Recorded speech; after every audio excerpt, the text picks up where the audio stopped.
प्रभास को लेकर पलटी कुमार ने मारी एक और पलटी। क्या समोसे वालों के समोसे हो गए हैं ठंडे? और क्या टॉलीवुड इस वक्त पर नई प्लानिंग कर रहा है कि किस तरीके से कंटेंट बेस्ड फिल्म्स को मार्केट में उतारा जाए और उसमें कल्कि का क्या बड़ा हाथ हो सकता है? सब कुछ बताती हूँ आपको इस वीडियो में। वीडियो को अंत तक जरूर देखो, चैनल करो सब्सक्राइब। सबसे पहले हम लोग बात करते हैं भाई साहब, इसको बोलते हैं असली पलटी कुमार। देखो, जितने भी लोग मेरे वीडियोस को फॉलो करते हैं वो जानते हैं कि मैं किसकी बात करती हूँ यहाँ पे, कौन से समोसे क्रिटिक्स हैं, कौन पलटी कुमार है जो सबसे ज्यादा बड़ा हेटर है प्रभास का, सबसे बड़ा हेटर है कल्कि का भी था जब तक रिलीज नहीं हुई थी, उसने देखी नहीं थी।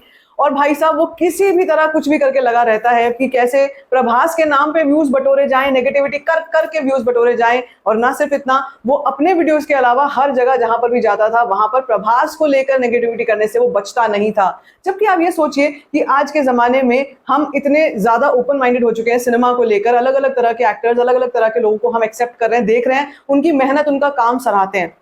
लेकिन पलटी कुमार का दिमाग जो है वो कुछ बॉलीवुड वालों की वजह से उन्हीं में सेट है कि यही है जो असली सिनेमा क्रिएट करते हैं। बाकी तो सब कह लो कि बाकी तो सब सेकेंडरी टर्शरी नंबर पर आते हैं, ये असली सिनेमा जो है ये बॉलीवुड है। अब सुनो पलटी कुमार ने क्या किया। आप जानते ही हो, आज से 4 महीने पहले एक पॉडकास्ट ऐसा किया था, वो एक और हेटर था जिसके पॉडकास्ट ऐसे ही आते हैं, वो भाई वो प्रभास का महा हेटर है, वो भी प्रभास का महा हेटर है। उसने सोचा कि भाई अब तो कल की रिलीज होने वाली है तो कुछ ऐसा किया जाए जिसमें हम लगा कर, मतलब इतना लाग लपेट करके प्रभास की नेगेटिविटी करें, इनके खिलाफ बोले कि ऑडियंस के दिमाग में एक रिव्यू पहले ही सेट हो जाए कि कल की जो है ये आदि पुरुष होने वाली है। उस पॉडकास्ट में इन दोनों ने फिल्म के ही नहीं प्रभास के बारे में जमकर गालियां बकी हैं, जमकर बोला है, उल्टा सीधा बोला है कि प्रभास लॉटरी स्टार है, प्रभास का ये है। उसके बाद अपने उसमें डेरिवेशंस और थ्योरीज और वो सब चीजें करते रहे, जैसे बहुत बहुत बुद्धिजीवी लोग बैठे हैं और ये बैठकर प्रभास के करियर को डिफाइन करते हैं, यही है जो एक्चुअली दुनिया को चलाते हैं। अब जैसे ही कल की रिलीज हुई तो इन दोनों ही हेटर्स के मुंह पर ताले लग गए, इनको लेनी पड़ी बरनौल, क्योंकि इन्होंने देखा कि अब भाई ये तो पासा उल्टा पड़ गया, यहां पर तो कल की बहुत बढ़िया है और ये तो लोगों ने, अगर हिंदी ऑडियंस ने देख ली तो हमारी तो बच जाएगी बैंड। और उन्होंने उस वक्त पे ये सोचा कि अब हम ऐसा करते हैं कि भैया पलटी मारनी पड़ेगी, अगर हमने नेगेटिव बोला तो ऑडियंस हमें जूते मारेगी, चप्पल मारेगी, अनसब्सक्राइब कर करके भाग जाएगी। और ये हुआ। आप बिलीव नहीं करेंगे, ये हुआ कि जब पलटी कुमार ने अपना रिव्यू किया तो उसको उसके जो नेगेटिव वाले फॉलोअर थे उन्होंने अनसब्सक्राइब कर दिया। बहुत लोगों ने उसको छोड़ छाड़ दिया कि भाई तू तो उनका हो गया, अब क्या हुआ तेरी नेगेटिविटी को, हमें तो और गालियां सुननी थी। ये वही लोग हैं जो कि प्रभास के हेट्रेड को सपोर्ट करते हैं, प्रभास के हेटर्स हैं और तेलुगु फिल्म इंडस्ट्री के हेटर्स हैं, उनको साउथ बोलते हैं, तो साउथ की फिल्म है, ये तो मद्रासी फिल्म है, ये वर्ड्स बोलते हैं।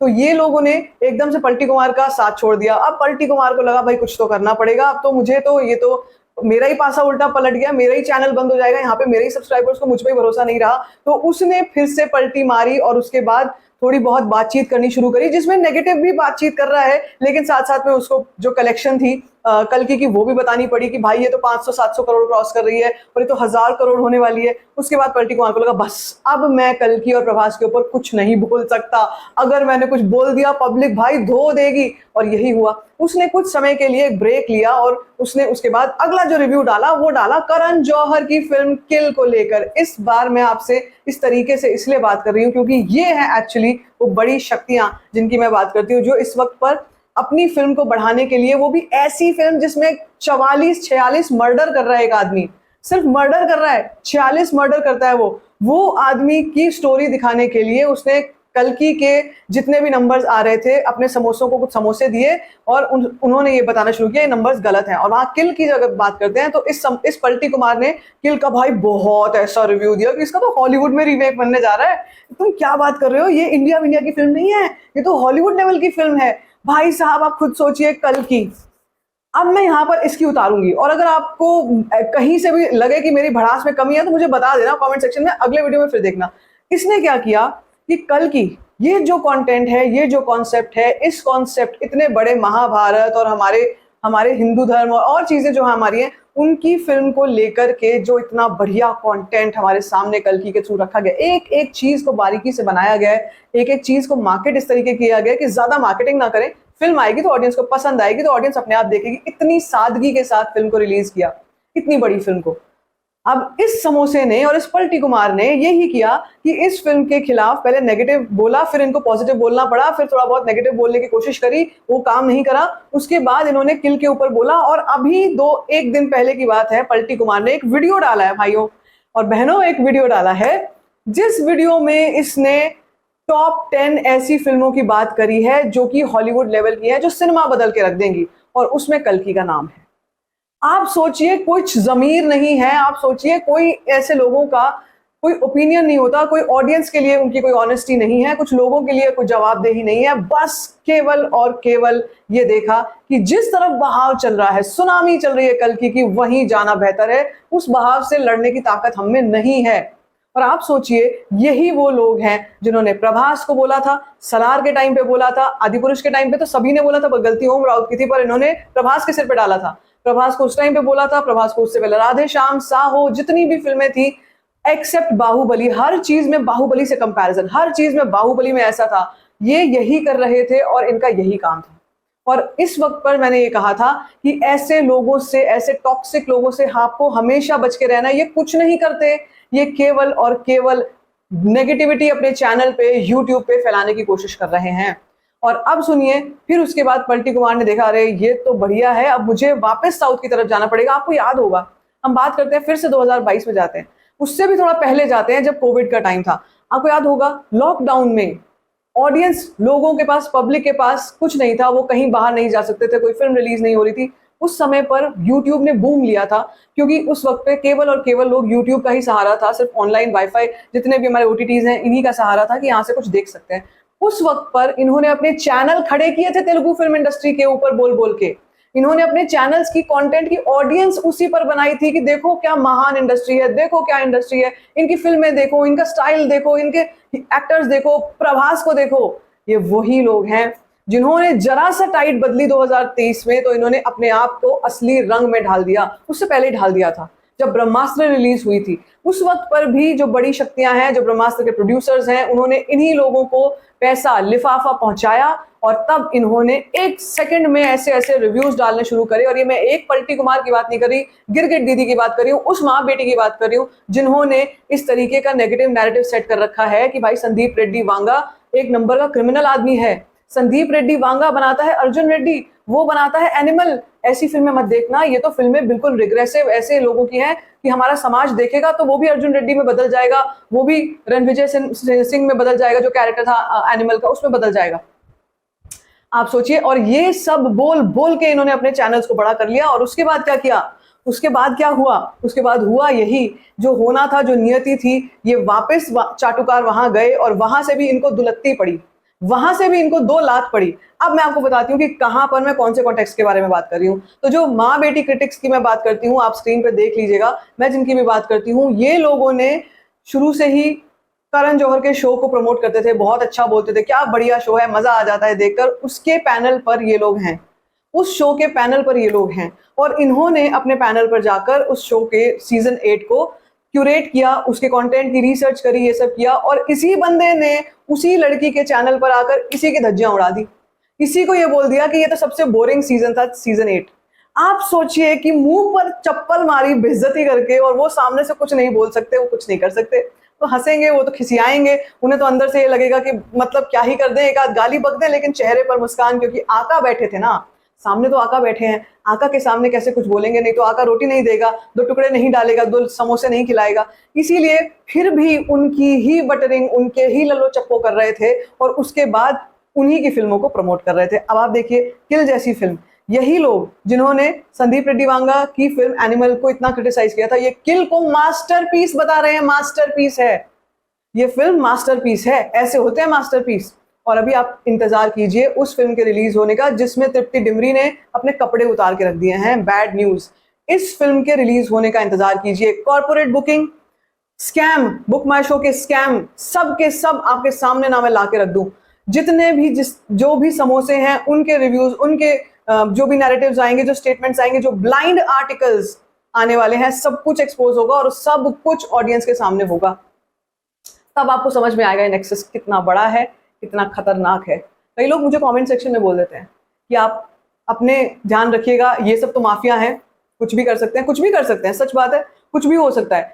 लेकिन अभी हाल फिलहाल में इतना कुछ हुआ है, तो इसलिए मैं यही सोचती हूँ कि सच्चाई के पीछे बहुत बड़ी शक्ति होती है, सबसे बड़ी शक्ति सच्चाई होती है। और अगर कोई हमारे धर्म के बारे में कुछ बोलेगा, हमारे भगवान के बारे में कुछ बोलेगा, अगर वो पीके जैसी फिल्म बनाएंगे, अगर वो ऐसी फिल्में बनाएंगे जिसमें भगवान यहाँ वहाँ भागते फिर रहे हैं, टेबल के नीचे छुपते फिर रहे हैं, डरते भागते फिर रहे हैं, उनका मजाक उड़ेगा, तो हम बोलेंगे, तब तो हम जरूर बोलेंगे। और अगर हम ऐसा बोलेंगे, कुछ लोग हमारे लिए डरते हैं, हमारे शुभचिंतक है, तो मैं यही कहूंगी, अपनी दुआएं साथ रखिएगा और हिम्मत साथ रखिएगा, सब कुछ सही रहेगा, कुछ गलत नहीं होने वाला।